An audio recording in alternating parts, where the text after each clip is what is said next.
वालेकुम, मैं हूँ मोहम्मद उमर और ये मेरा प्रोजेक्ट है होम ऑटोमेशन का वाईफाई के थ्रू। वाईफाई के ज़रिए पूरी दुनिया से मैं कहीं से भी अपने घर की लाइटें कंट्रोल कर सकता हूँ। इसकी एप्लीकेशन भी खुद डिज़ाइन की हुई है, आप देख रहे हैं, और ये इसकी एप्लीकेशन है। अच्छा जी, इससे मैं लाइट ऑन करता हूँ। ये इसमें 3 कनेक्शन दिए हैं मैंने,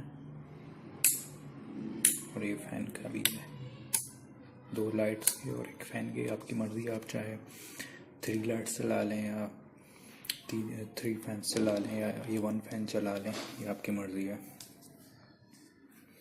और अगर आपके पास मोबाइल में तो उसके अंदर मैनुअल ऑप्शन मौजूद है इसको कंट्रोल करने के लिए। ये देखें,